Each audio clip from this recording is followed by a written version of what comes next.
First and foremost, I thank our Creator, Allah, for everything. First and foremost, I say, after what I have seen inside of the prisons, bringing me to Islam, I consider it such a blessing.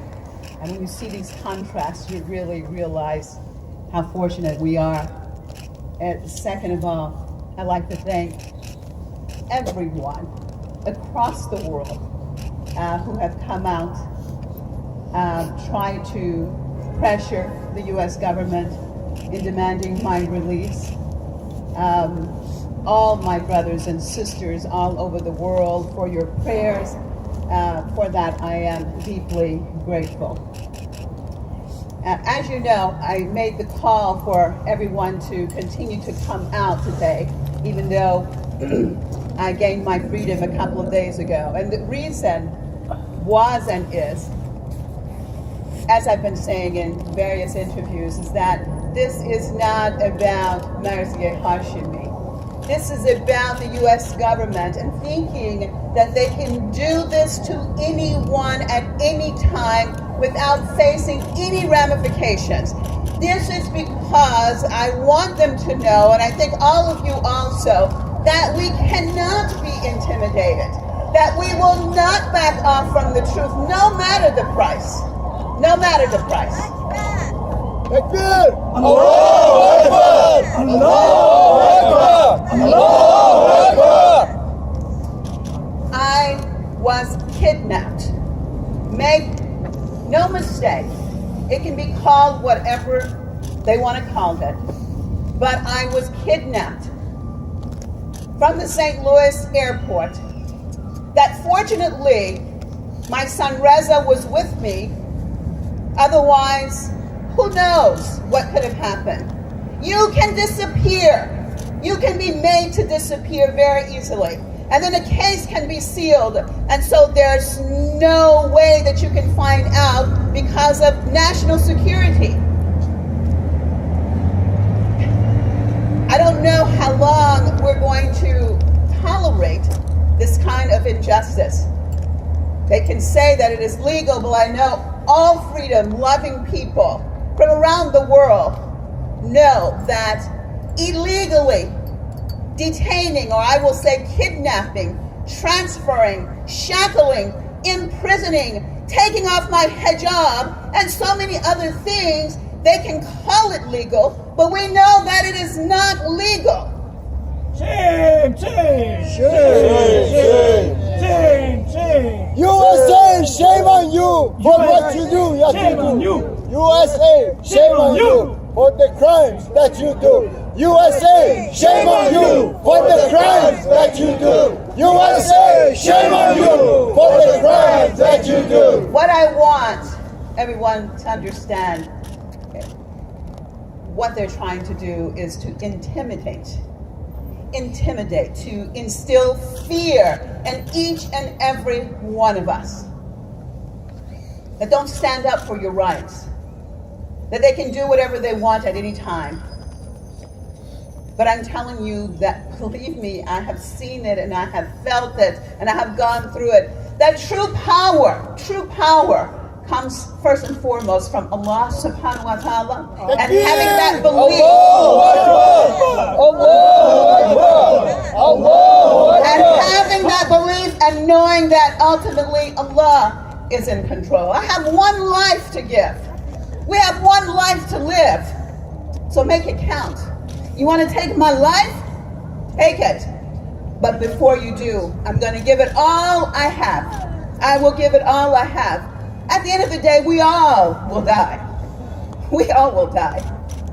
So make sure that your life counts for something. Stand up for the oppressed. Do not sit taking down what they have been doing against so many of the oppressed people. Why is it that in the jails here, that 98.5, if not more, of the people I saw were Black Americans? Why? Why? Why is it that these type of detentions, as they call, since 2001, have been Muslim. Why? Are we people who do not abide by the law? Well, I would say that they are, because instead of coming to me with a subpoena, as they say, that I was supposed to be a witness, well, come and tell me. Come and ask me. Give me a subpoena. Don't put me in shackles. Don't put me in shackles and say, oh, but you're not being charged with a crime. Don't take me down to FBI headquarters and take my DNA and say, but you're not being charged. I told them, I don't want you to take my DNA. They said, no, we have to. I said, but you told me I'm not being charged with a crime, but we have to take your DNA. I'm against you taking my DNA. But the swab came in my mouth and they took my DNA. What are you talking about when you talk about human rights? Where are the human rights? Where are the human rights? Shame,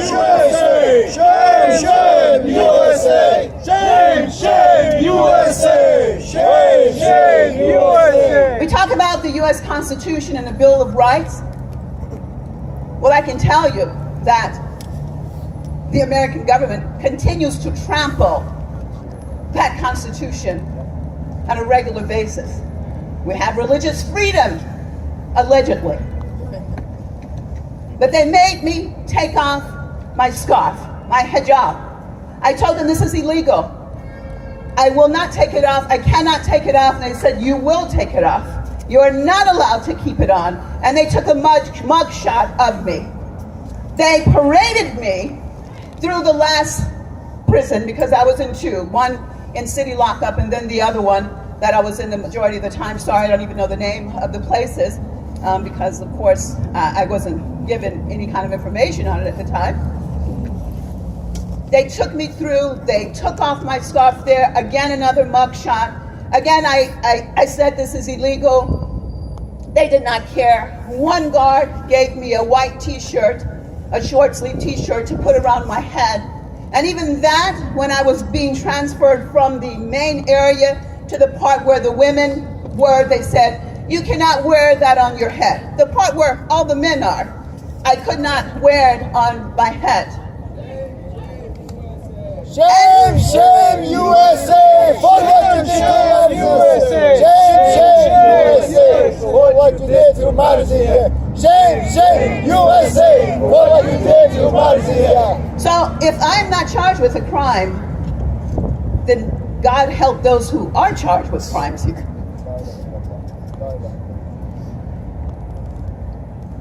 As far as even food, basic things, they offered me a sandwich. The first day I said, listen, I don't eat this kind of meat, a special diet. I eat halal or vegetarian. And they said, well, we don't have that. It takes time. It has to be processed. I said, okay, well, can I get a piece of bread, or do you have like an apple or something?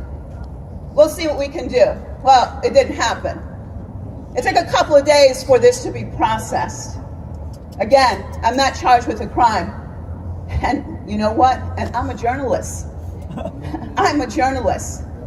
And because of that, I had access to the media. They told me time and time again, make sure that this doesn't get out. National security. National security. And immediately, when I did get a couple of minutes that they allowed me after a couple of days to speak, and the individual I talked to, I said, take it to the world, take it to the media, so everyone knows what's going on. Yeah. Oh, good.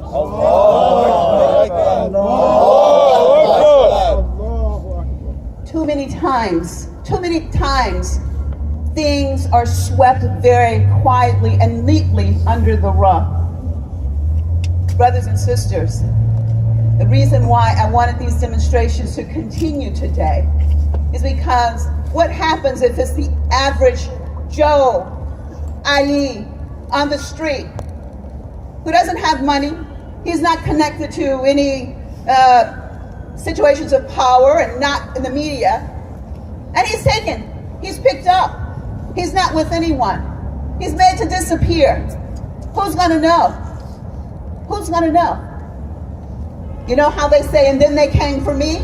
Well, they already came for all of us. There's been an attack on Islam for a long time now, brothers and sisters. So you can either deal with that and resist that, or you can acquiesce and give in because of fear. But I'm going to tell you something. At the end of the day, if you fear them, if you don't speak out, if you don't do anything about it, it will get worse and worse and worse. They will not back down. They will not back down. But I'm here to tell them, because I was actually told also that I shouldn't be talking. Well, I'm here to tell them that I won't back down. You can come and pick me up. The FBI can come and pick me up again right now and take me to jail. Someone can take me out, but I am telling you, and I promise them and all of you, that to my last breath, I will speak the truth, and I will always stand against oppression. We are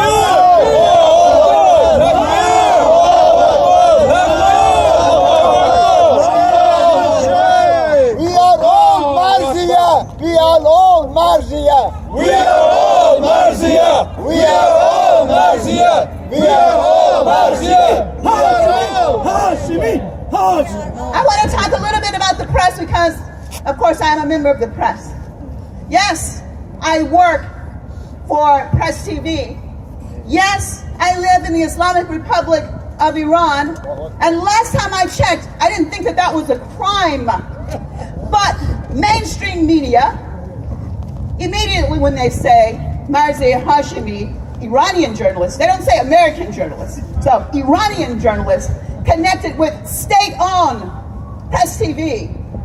Well, you know what? Last time I checked, BBC is state-owned. And last time I checked, all of these over here are owned by just a few corporations only that owns all of them. So don't talk to me, don't lie. Don't use this narrative that everything is controlled, because this is controlled media. Yes. Let me tell you, I have a media person, Nargis Mabalaghi, who I really think she's been very active and busy these last few days. She was contacted by media from all over.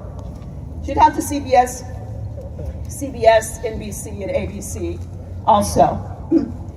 She offered the first interview to CBS after I got out. And they said, and I have a copy of the email, it's not a story that we're interested in. We're not interested. Really. But you're the free media.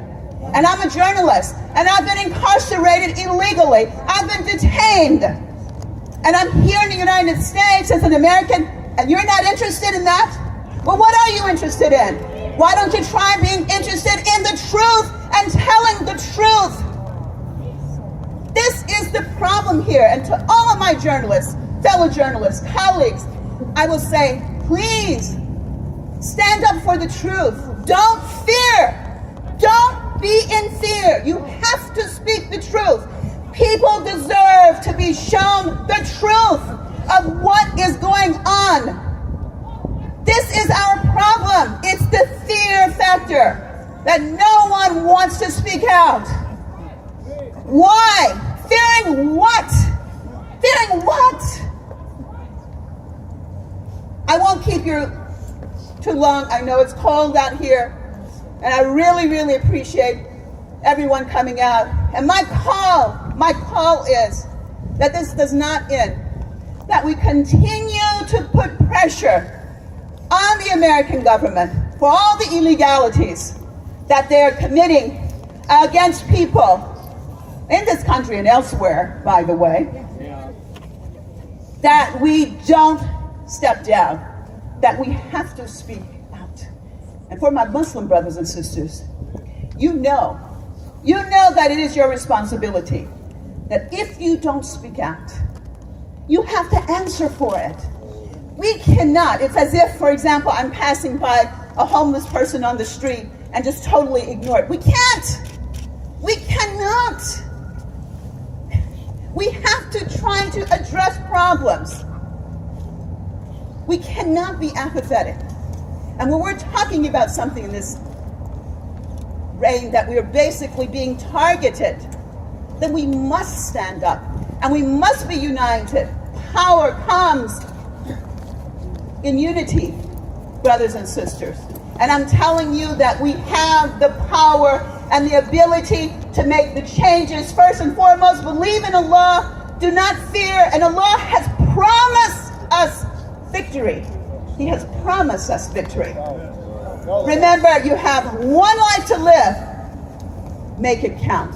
Assalamu alaikum wa rahmatullahi wa barakatuh.